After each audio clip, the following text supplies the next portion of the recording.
Hello guys, कैसे हैं आप सब लोग। तो आज का जो हमारा वीडियो का जो टॉपिक है वो ये है कि लाइन ऑफ डेस्टिनी का जो एंडिंग होती है इसका क्या मतलब होता है। इस आज मैं सिर्फ आपको बेसिक बता रहा हूँ कि अगर मिसाल के तौर पर अगर आपकी line of destiny mount of Luna यानी माउंट ऑफ मून यानी चंद्रमा के उभार से शुरू होती है और उसका एंड माउंट ऑफ सैटर्न यानी शनि के उभार पे होता है, तो उसका क्या मतलब होता है। ये सिर्फ बेसिक मीनिंग है इसका, जो यानी अगर लाइन ऑफ मून से शुरू हो रही है और उसका अख्ताम डायरेक्टली आपके माउंट ऑफ सैटर्न पे हो रहा है, यानी उसके बीच में अगर लकीर में कोई रुकावट है या कोई टूट फूट है या उसमें कोई नई लकीर निकल रही है, इसका मीनिंग इसके में शामिल नहीं है। इससे बेसिक मीनिंग है। मैंने अपनी पिछली वीडियो के अंदर बात की थी लाइन ऑफ डेस्टिनी कैसे शुरू होती है, यानी आपको कैसे आप हाथ दे के पता कर सकते हैं कि लाइन ऑफ डेस्टिनी शुरू हो रही है और कहाँ से शुरू हो रही है। लेकिन मैं अपनी पिछली वीडियो में एक आपको लाइन ऑफ डेस्टिनी का स्टार्ट बताना भूल गया था, और वो ये था कि आपकी लाइन ऑफ डेस्टिनी यानी लाइन ऑफ फेट यानी मुकद्दर की लकीर या भाग्य की रेखा आपकी माउंट ऑफ वीनस से भी स्टार्ट होती है। तो आज हम उसी बारे में बात करेंगे कि इनका मीनिंग क्या होता है, कि इसका मतलब क्या होता है। अगर आपकी लकीर माउंट ऑफ वीनस से लेकर रही है यानी या माउंट ऑफ लूना से लेकर रही है या प्लेन ऑफ मार्स से लेकर रही है, तो इसका मीनिंग क्या है। तो पहला जो लकीर है, जो सबसे पहले जो लकीर जो निकलती है वो आपके माउंट ऑफ वीनस और माउंट ऑफ मून के बीच में से निकलती है। वो हिस्सा ये होता है, ये आपका हथेली का बीच वाला हिस्सा। अगर ये लकीर यहाँ से शुरू हो रही है और इसका अख्ताम कुछ ऐसे है, यानी लकीर सीधी चलती चलती आपके माउंट ऑफ सैटर्न पे यानी शनि के उभार या जुहल के उभार पे आके ख़त्म हो जाए, तो इसका मतलब ये है कि इंसान की ज़िंदगी में जितनी भी उसकी जो सहूलतें होंगी वो उसको ऑटोमेटिकली मिलती जाएंगी। यानी इंसान की ज़िंदगी में जो लाइफ में स्ट्रगल बहुत कम होगी। यानी वो मिसाल के तौर पे अगर वो अपनी एजुकेशन हासिल कर रहा है तो उसकी एजुकेशन में कोई भी डिले नहीं होगा, कोई भी रुकावट नहीं होगी, यानी सब कुछ स्मूथली चलता जाएगा। यानी अपॉर्चुनिटीज़ के बाद ऑटोमेटिकली आती जाएंगी, यानी वो अपनी मेहनत के ज़रिए अपनी डेस्टिनेशन पे पहुंच जाएगा। ये था पहला मीनिंग। एक और दूसरी लकीर है, वो आपकी शुरू होती है आपके माउंट ऑफ लूना से, और वो लकीर कुछ इस तरह से शुरू होती है। ये लकीर आपका माउंट ऑफ लूना है यानी माउंट ऑफ मून यानी चंद्रमा का उभार, ये सारा हिस्सा चंद्रमा का उभार कहलाता है। लकीर आपकी यहाँ से शुरू हो और इसका अख्ताम माउंट ऑफ सैटर्न पे हो जाए। ठीक है, ये मैं बेसिक बता रहा हूँ आपको, से सिर्फ बेसिक है, यानी इसकी बेसिक एंडिंग्स हैं। अगर ये लकीर अगर आपके हाथ में ऐसे शुरू होती है तो इसका मतलब ये है कि आपकी जो डेस्टिनी है यानी आपकी फेट है वो दूसरे लोगों पर मुनबर है, यानी आप दूसरे लोगों पर डिपेंड करते हैं। यानी आपकी जो किस्मत बनेगी उसके अंदर दूसरे लोगों का हाथ बहुत ज़्यादा होगा। यानी आउटसाइडर आपको कोई मशवरा देगा या कोई आइडिया देगा, हे तुम अगर ऐसे कर लोगे तो ये अच्छा होगा, तो आप उन लोगों के आइडियाज़ पर डिपेंड करेंगे। इसका मतलब ये नहीं कि आप अपने आइडियाज़ में इम्प्लीमेंट नहीं करेंगे, लेकिन आपकी जो मेजोरिटी ऑफ लाइफ होगी वो दूसरे लोगों के डिसीजन पे बेस करती होगी। यानी मिसाल के तौर पे आप एजुकेशन ले रहे हैं तो आपके दोस्त आपको कहता है कि आप लॉ कर रहे हैं, मिसाल के तौर पे आप दोस्त आपको कहता है कि लॉ में अभी कोई फ़ायदा नहीं है, आप ऐसा करो कि आप सॉफ्टवेयर इंजीनियरिंग करो कि सॉफ्टवेयर इंजीनियरिंग का आजकल बहुत स्कोप है। तो आप उसकी बात मान के सॉफ्टवेयर इंजीनियरिंग में चले जाएंगे और उसमें सक्सेसफुल होंगे। और ऐसे लोगों को अमूमन तौर पे ट्रेडिंग बहुत फ़ायदेमंद होती है, बिजनेस बेनिफिशियल रहता है, इवन एक्टिंग भी रहती है कामयाब, एक्टिंग में भी थोड़ी कामयाब रहते हैं। यानी ट्रेडिंग बिजनेस अगर ये इन शोबों में है तो ये बहुत अच्छे रहते हैं। अगर जॉब कर रहे हैं, अगर जॉब में पब्लिक रिलेशन है उसमें कामयाब रहते हैं ऐसे लोग। और तीसरी जो लकीर है वो आपकी शुरू होती है माउंट ऑफ वीनस से। ठीक है, ये मैं उभारों का भी जिक्र कर रहा हूँ कि उभारों से शुरू हो और उसका अख्ताम उभार पे, तो उसका क्या मतलब होता है। मैंने आपको अपनी पिछली वीडियो में भी बताया था कि कोई भी लकीर जब किसी उभार से शुरू होती है तो वो उस उभार की ताकत या पावर को लेके अपने साथ चलती है, और जिस उभार पे ख़त्म होती है तो वो उस उभार की ताकत को लेके अपने लाइन अपने अंदर मर्ज करके ख़त्म होती है। मिसाल के तौर पे अगर आपकी माउंट ऑफ वीनस से लाइन शुरू हो रही है और वो कुछ इस तरह से शुरू होती है, ये आपका माउंट ऑफ वीनस है और लाइन ऐसे स्टार्ट हो और ऐसे जाते जाते माउंट ऑफ सैटर्न पे एंड हो जाए उसका, तो ऐसे लोगों की जो ज़िंदगी होती है या उनकी किस्मत या उनकी फेट जो होती है वो अमूमन तौर पे फैमिली मेम्बर से बहुत डिपेंड करती है। ऐसे लोगों को आप अमूमन तौर पे देखेंगे इनकी फैमिली में कोई ना कोई ऐसा ब्लड रिलेटिव होता है जो उनके ताहयात सपोर्ट करता है। वो आपकी बहन भी हो सकती है, मेजोरिटी केसेस में वो औरत ही होती है क्योंकि माउंट ऑफ वीनस है, क्योंकि माउंट ऑफ वीनस फीमेल्स को रिप्रेजेंट करता है। अमूमन तौर पे जो मैंने केसेस देखे हैं उसके अंदर 99% केसेस में मैंने औरत को ही देखा है। बहुत कम चांसेस होते हैं जिसके अंदर मर्द होता है। मेजोरिटी केसेस में सिर्फ औरत का ही उस इंसान की ज़िंदगी में बहुत अमल दखल होता है। अगर वो फीमेल है तो उसके अंदर मर्द का बहुत ज़्यादा अमल दखल होगा, क्योंकि ऑपोजिट हो जाता है उसके। अगर वो आपके लिए ऐसे शुरू हो रही है, इसका अख्ताम ऐसे हो रहा है, तो आपको ताहयात किसी रिलेटिव की सपोर्ट रहती है, और वही इंसान आपकी ज़िंदगी में बहुत अहम रोल अदा करता है। वही इंसान आपके कैरियर में आपको हेल्प करता है, आपकी फाइनेंशियली तौर पर भी आपकी बहुत हेल्प करता है। वो आपकी मदर इन लॉ भी हो सकती हैं, आपकी बहन हो सकती हैं, फूफो हो सकती हैं, चाची हो सकती हैं, कोई भी हो सकता है, लेकिन वो बीवी नहीं होती कभी भी। इसको बीवी से रिलेट नहीं करना आपने कि वो बीवी आएगी आपकी ज़िंदगी में आपको हेल्प करेगी, नहीं। वो आपके बचपन से लेके आपके अख्ताम तक आपके साथ रहती है। अगर मिसाल के तौर पे अगर आपकी माँ है, सपोज कर लेंगे माँ आपकी सपोर्टर है, आपकी किस्मत में बहुत ज़्यादा रोल अदा कर रही हैं, उनके जाने के बाद वही रोल कोई और औरत संभाल लेती है। ऐसी सिचुएशन में आपकी वो बीवी भी हो सकती है। यानी आपका शादी ऐसे घर में हो गई है जो काफ़ी लोग अमीर हैं, जो आपके ताहयात आपको सपोर्ट करते रहते हैं, तो ये ऐसी लकीर, इसकी भी ये लकीर भी सेम अमाउंट ऑफ, ये लकीर का मतलब है सिर्फ जो वही है जो अमाउंट ऑफ लूना से शुरू होती है। यानी इंसान उसके इन दोनों में फ़र्क बस ये है कि जो अमाउंट ऑफ लूना से शुरू होती है उसके अंदर दूसरे आउटसाइडर होते हैं जो आपकी हेल्प कर रहे होते हैं, और अगर ये अमाउंट ऑफ वीनस से शुरू हो तो इसका भी मतलब सेम है, लेकिन इसके अंदर इनसाइडर होते हैं, ये फैमिली मेम्बर्स होते हैं जो आपकी हेल्प कर रहे होते हैं बस। और चौथी लकीर जो मैंने आपको अपने पिछले वीडियो में बताई थी कि अगर वो इस कर्व से शुरू हो रही हो, मिसाल के तौर पे कुछ ऐसे ये कर्व लेके जा रही हो और ऐसे अमाउंट ऑफ सैटर्न पे एंड हो रही हो, तो ये लाइन ऑफ डेस्टिनी या लाइन ऑफ फेट या मुकद्दर की लकीर नहीं होती, ये आपकी ज़िंदगी की दोहरी लकीर है, यानी ये सेकेंडरी लाइफ लाइन है। तो अगर ऐसी आपके हाथ में लाइन है तो इसका मतलब ये है कि आप अपने डेस्टिनी यानी अपनी डेस्टिनेशन में स्ट्रगल के बाद पहुँचेंगे, लेकिन पहुँचेंगे ज़रूर। यानी अगर आपका हाथ बाकी हाथ अच्छा है, यानी आप किसी अच्छी कैटेगरी में गिरते हैं, मिसाल के तौर पर स्टार लाइफ में गिरते हैं, वीआईपी लाइफ में गिरते हैं, या एडमिन कैटेगरी में गिर रहे हैं, तो उस हाथ के मुताबिक, इन 7 किस्मों की हाथ के मुताबिक आपको ज़िंदगी में वो तमाम सहूलतें मिलेंगी जो जिसके हाथ में मुकद्दर की लकीर है जो उसको मिलनी है, लेकिन आपको खुद स्ट्रगल करनी होगी। यानी आप सेल्फ मेड किस्म का इंसान उसे कह सकते हैं, यानी सेल्फ मेड होता है, यानी हर चीज़ उसको स्ट्रगल करने के बाद मिलती है। क्योंकि ऐसे लोगों के जिनके हाथ में ये लकीर होती है, अमूमन तौर पर ये लोग कोई अच्छे खास तौर पे फाइनेंशियली स्ट्रॉन्ग बैकग्राउंड में नहीं पैदा हुए होते, यानी एक नॉर्मल किस्म के बैकग्राउंड में पैदा हुए होते हैं, जिसके अंदर बस उनके अंदर एक जो मेन चीज़ पाई जाती है वो आगे लेकर की लगन होती है। यानी वो लोग बहुत ही ज़्यादा आप कह सकते हैं ऑप्टिमिस्टिक होते हैं, अपनी लाइफ को लेके डिटर्मिन्ड होते हैं, और हर चीज़ को करने की सलाहियत रखते हैं अपनी मेहनत के बलबूते पे। अगर लकीर आपकी ऐसे इख्तिताम पजीर हो रही है, समटाइम्स आपकी जो लाइन ऑफ डेस्टिनी है वो आपके प्लेन ऑफ मार्स से भी शुरू हो रही होती है।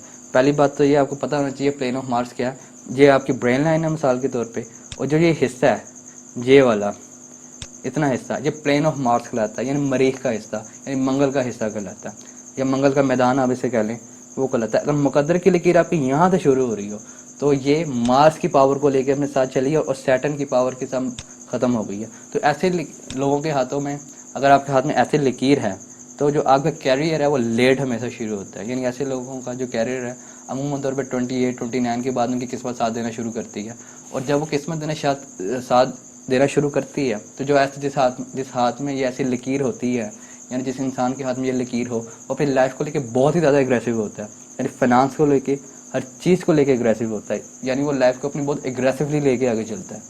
यानी हर चीज़ के लिए डिटर्मिन रहना, यानी हर चीज़ की जो भी इसके रास्ते में कोई भी रुकावट आती है वो सब चीज़ों को ख़त्म करता हुआ आगे जाता है। समटाइम्स जो आपकी लाइन ऑफ डेस्टिनी है वो आपकी ब्रेन लाइन से भी लिख रही होती है, और वो कुछ इस तरह से लिख रही होती है, ये ऐसे। अगर आपकी लकीर, अगर लाइन ऑफ डेस्टिनी कुछ इस तरह से लिख रही हो तो इसका मतलब ये होता है कि जो आपका जो कैरियर है, यानी आपकी जो किस्मत जो साथ देना शुरू करेगी वो आफ्टर 35 ईयर्स होगी। क्योंकि एक जनरल जो केमिस्ट्री का एक जनरल रूल है वो आपने याद रखना है कि जब आपकी line of destiny brain line को टच करती है तो उस टाइम तक आपकी उम्र 35 ईयर हो चुकी होती है। लेकिन कुछ हाथों में ये 35 ईयर रिप्रेजेंट नहीं करती, कुछ लोगों के हाथों में 32 ईयर भी रिप्रेजेंट करती है। क्योंकि कई लोगों के हाथों में ब्रेन लाइफ जो होती है वो कर्व शेप में ज़्यादा होती है। तो ये हम आगे जाके बात करेंगे कि एज की डिटर्मिनेशन कैसे की जाए हाथों में, कि हर हाथ पे एज का जो अंदाज़ा है या उसको डिटर्मिन करना वो हर एक हाथ में अलग होता है। कई लोगों के हाथ में 7 का कुलिया लगता है, यानी वो 7 का हिस्सा चल रहा होता है, 7 यानी कुछ इस तरह के, ये वाला हिस्सा आपका 21 साल हो गया, जब ब्रेन लाइन में पहुंचे तो 35 साल, हार्ट लाइन में पहुंचे तो 42 ईयर्स हो गए आपके, इसी तरह। और कुछ लोगों के हाथ में 6 का कुलिया लगता है या 6 का फार्मूला लगता है, यानी उनकी लाइफ जो आप 21 साल के पहुंच रहे होते हैं, यानी उस हाथ में जैसे मैंने पहले बताया वो 21 साल यहाँ पे आ रही है, उसकी 18 साल आ रही होती है, इसी तरह उसकी यहाँ पे 29 साल आ रही होती है। डिफरेंट हाथों में एज डिफरेंट होती है। और कुछ लोगों के हाथों में जो आखिरी जो लाइफ लाइन और लाइन ऑफ डेस्टिनी है वो कुछ इस तरह से शुरू होती है, वो हार्ड लाइन से शुरू होती है। ये बहुत रेयर केसेस हैं, ये ब्रेन लाइन वाला और हार्ड लाइन वाला ये रेयर केसेस में आता है। अगर आपकी लकीर अगर ऐसे शुरू हो रही होती है तो मुकद्दर जो आपकी किस्मत है, यानी आपकी जो फेट है वो 49 ईयर्स के अबव में शुरू हो गई। यानी इनको जो माली सहूलियत है, यानी लाइफ में कन्वीनियंसेस और आसानियाँ 49 ईयर्स के बाद मिलना शुरू होती हैं। अमूमन तौर पे ये जो हार्ड लाइन से ऊपर जो लकीर होती है ये अमूमन तौर पे एक से ज़ायद होती है। अमूमन तौर पे उन लोगों के हाथों में पीछे से आपकी लाइन ऑफ डेस्टिनी या फेट लाइन बिल्कुल ठीक चलती आ रही होती है।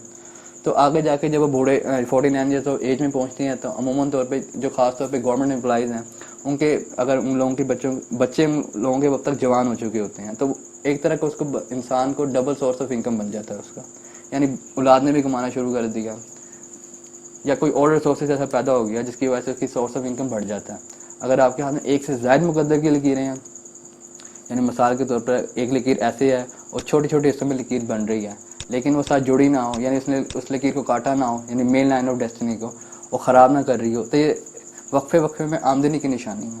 और एक और बात भी है, ये आपकी प्रॉपर्टी बनाने की भी निशानी को जाहिर करता है, लेकिन उसके लिए हमें हाथ का मुख्तलिफ उभारों को और मुख्तलिफ कॉम्बिनेशन को देखना ज़रूरी है, क्योंकि हाथों में कॉम्बिनेशन भी बनते हैं। क्योंकि लाइन ऑफ डेस्टिनी हर किसी के हाथ में एक जैसी होती है, देखने में लगती है, बस हर एक जैसी नहीं होती, पर देखने में एक जैसी लगती है। मिसाल के तौर पे आप किसी फ़कीर का हाथ देखेंगे, उसके हाथ में भी लाइन ऑफ डेस्टिनी होगी, वो उसकी हाथ में भी लकीर एंड शुरू से शुरू होती है, यानी यहाँ से हथेली के नीचे से शुरू होती है और ऊपर तक जा रही होती है। लेकिन अगर उसका आप लाइफ स्टाइल देखें या उसकी ज़िंदगी को देखें तो वह इंतहाई बुरी होती है। तो इसका और ऐसे, और अगर आप किसी करोड़पति का हाथ देखें तो उसके हाथ में भी लाइन ऑफ डेस्टिनी पाई जाती है, लेकिन उसकी वेरिएशन, उसकी साख्त यानी उसकी लाइन की शक्ल मुख्तलिफ होती है फ़कीर से और आपके क्या कहते हैं बिलियनियर से या मिलियनियर से। इसलिए हाथों की इकसाम और लाइन की जो किस्मत की लकीर या कोई भी लाइन हो हाथ में, उसकी साख्त और वो कैसी है उसकी बनावट को देखना बहुत ज़रूरी है। अब मेजोरिटी तौर पे ऐसे लोगों, मिडिल क्लास या आप कह सकते हैं लोअर क्लास के लोगों के हाथ देखेंगे जिनके हाथ में लाइन ऑफ डेस्टिनी बड़ी मजबूत देखने में मिलती है, लेकिन उनका लाइफ स्टाइल या वो हमेशा मिसाल के तौर पे वो ज़्यादातर हैंड टू माउथ ही रहते हैं, यानी कि ज़रूरतें ज़िंदगी भी बड़ी मुश्किल से पूरी हो रही होती है। अब उसके हाथ में लाइन ऑफ डेस्टिनी ऐसे अमीर होना चाहिए, लेकिन ऐसा नहीं होता, क्योंकि उसके हाथ में लाइन ऑफ डेस्टिनी इतनी मजबूत नहीं है, यानी उसका हाथ एक लोअर क्लास का है, यानी उसको लोअर क्लास वाली तमाम सहूलतें मिल रही होती हैं, लेकिन वो अपने लोअर क्लास तक ही महदूद रहता है या लिमिटेड रहता है। और इसी तरह अगर आपकी लकीर का टूट टूट के भी बन रही है, यानी थोड़ी सी ख़राब भी है, लेकिन आपका हाथ अच्छा है, यानी हाथ आपका मिसाल के तौर पे स्टार कैटेगरी में गिरता है, वीआईपी कैटेगरी में गिरता है, या एडमिन कैटेगरी में गिरता है, या ऑफिसर क्लास में गिरता है, तो उसको उसी क्लास की सहूलतें मिलती हैं। मिसाल के तौर पे अगर आप वीआईपी हैं, यानी मिसाल को किसी पॉलिटिशियन का हाथ है, अगर हाथ में उसके हाथ में लकीर टूट टूट के भी बन रही है तो उसको सहूलतें वैसे ही मिल रही हैं। और फ़र्क इतना है कि जो एक लोअर क्लास का बंदा है वो हज़ारों में खेल रहा है या सैकड़ों में खेल रहा है, यानी हंड्रेड्स में खेल रहा है या फिर थाउजेंड्स में खेल रहा है, और जो वीआईपी वाला बंदा है वो मिलियंस में खेल रहा है। वो फ़र्क इतना है, लेकिन अगर आप उन दोनों का पैटर्न देखें तो वो सेम ही होता है। वो फ़र्क आ जाता है क्वालिटी का लाइन की। उसके बाद लाइन की क्वालिटी में क्योंकि बहुत सी चीज़ें आ जाती हैं, जैसे मिसाल के तौर पे उसकी गहराई कैसी है, यानी वो कितनी डीप है, उसकी शक्ल कैसी है, यानी वो फूली भी तो नहीं है, यानी स्वेलन तो नहीं है, सूजी भी तो नहीं है, उसकी रंगत कैसी है, यानी उसका कलर कैसा है, बाकी हाथों में उभार कौन से अच्छे हैं, क्योंकि हाथों में 7 उभार होते हैं। उसके बाद आपका स्किन का पैटर्न कैसा है, स्किन रिजेस, जो आपकी स्किन है, जो छोटे छोटे ब्रीक ब्रीक से रेशे जो आपके हाथ में बन रहे हैं, जो स्किन रिजेस कहते हैं, वो आपके हाथ में कैसे हैं, वो ब्रीक हैं या खुले में हैं या रेशमी हैं। उसके बाद आपकी स्किन कैसी है हाथ की, ये बहुत सी चीज़ें क्योंकि हाथ देखते हुए मैटर करती हैं। क्योंकि अमूमन तौर पे मैं ऑनलाइन देख रहा हूँ कि लोग बयान कर रहे होते हैं कि आपकी लाइन ऑफ डेस्टिनी मुख्तलिफ हिस्सों में टूट के बन रही हो, तो ये एक से ज़्यादा कैरियर की निशानी है। ऐसा नहीं होता। अगर लकीर आपके हाथ में टूट टूट के बन रही है तो इसका मतलब ये होता है कि आप एक कैरियर छोड़ के दूसरे कैरियर में जंप करेंगे, फिर वो उसमें भी सेटल नहीं हो पाएंगे, फिर तीसरे कैरियर में जंप करेंगे और इन दी एंड आपका कुछ भी नहीं बनेगा। क्योंकि एक लकीर, अगर आप मिसाल के तौर पर अगर आपकी लकीर में ब्रेक है तो उसका कुछ और मतलब होता है, और अगर एक ओवरलैप है तो उसका कुछ और मतलब होता है। जो देखने में दोनों चीज़ें एक ही जैसी लगती हैं, लेकिन ओवरलैप और ब्रेक में ज़मीन आसमान का फ़र्क है। ब्रेक एक नेगेटिव अलामत है, एक नेगेटिव साइन है, और जबकि आपका जो ओवरलैप है वो एक पॉजिटिव साइन है। तो फ्यूचर में हम इन चीज़ों के बारे में भी बात करेंगे इंशाल्लाह। अगली वीडियो के ऊपर, अगली वीडियोज़ में अपनी हम बात करेंगे अगर लाइन ऑफ डेस्टिनी का माउंट ऑफ जुपिटर पे जाती हो तो उसका क्या मतलब होता है। क्योंकि बाज़ दफ़ा जो आपकी लाइन ऑफ डेस्टिनी होती है, यानी लाइन ऑफ फेट जो होती है, यानी मुकद्दर के लिए जो लकीर होती है, वो माउंट ऑफ जुपिटर पे भी चली जाती है। लेकिन माउंट ऑफ जुपिटर पे जब वो जाती है, यानी हार्ड लाइन को जो टच करती है, उसकी आगे से 2-3 वेरिएशंस भी हैं। हम कुछ लोगों के हाथों में जो आपकी जो लाइन ऑफ फेट होती है वो आपके लाइन ऑफ हार्ट के अंदर मर्ज हो जाती है, तो ऐसे लगता है कि वो लकीर जो है आपकी जो हार्ट लाइन पर रुक गई है। तो इसको देखना बहुत ज़रूरी है कि वो मर्ज होकर आगे दिल की लकीर के साथ चल के माउंट ऑफ जुपिटर पे पहुंची है, या उसके अंदर उस पर पहुंचने के बाद वहाँ पे ख़त्म हो गई है। तो इसका देखना कभी मैं आगे जाके आपको तरीका बताऊंगा कि ये कैसे देखना है। और अगर माउंट ऑफ लूना से शुरू होकर माउंट ऑफ जुपिटर पे जाती है तो उसका क्या मतलब है, माउंट ऑफ वीनस से शुरू होकर माउंट ऑफ जुपिटर पे जाती हो तो इसका क्या मतलब है। तो हम सारे फ्यूचर में माउंट सारे कवर करेंगे। उसके बाद हम सन लाइन पे जाएंगे, लाइन ऑफ मरकरी पे जाएंगे, उसके बाद वीएल लसीविया पे जाएंगे, यानी हते अयाशी पे जाएंगे। सही हते अयाशी का मैं बात कर रहा हूँ, जो एक्चुअल हाथों में होती है, किताबों वाली नहीं। उसके बाद हम बुसले उभारों के बारे में बात करेंगे, फिर कॉम्बिनेशन के बारे में बात करेंगे, फिर उसके बाद हम साइंस के बारे में बात करेंगे, फिर राजा योग के बारे में बात करेंगे, इंपॉर्टेंट साइंस के बारे में बात करेंगे। उसके बाद हाफ रोजा योग। मैंने अपनी पिछले वीडियो में जो बात की थी वो की थी आपने लाइन जो आपकी मुकद्दर की लकीर कैसे शुरू होती है। अगर आप वो चाहें तो आप पीछे जाके वो देख सकते हैं कि वो लकीरें कैसे शुरू होती हैं। मैंने उसका लिंक भी अपनी वीडियो के डिस्क्रिप्शन में मेंशन कर दिया। और अगर आप ये भी देखना चाहते हैं कि फॉरेन सेटलमेंट्स कैसे होती है, अगर आपके हाथ में फॉरेन सेटलमेंट्स हैं कि नहीं हैं, यानी आप बाहर जा सकते हैं कि नहीं है, और मैंने उसके लिंक्स भी अपने डिस्क्रिप्शन में मेंशन कर दिए हैं। तो अगर आपको ये वीडियो अच्छी लगी हो तो सब्सक्राइब करें, लाइक करें और शेयर करें। और अगर आपको कोई सवाल है तो आप नीचे कमेंट सेक्शन में मुझसे पूछ सकते हैं। और अगर आप मुझे अपना हाथ दिखाना चाहते हैं तो मैंने सब कुछ मेंशन किया हुआ है कि आप मुझे कैसे हाथ दिखा सकते हैं। आप जाएं और वीडियो के डिस्क्रिप्शन में वो सब कुछ रीड कर सकते हैं कि आप मुझे कैसे मुझ तक रीच आउट कर सकते हैं। तो अपना बहुत बहुत ख्याल रखिएगा। Bye bye.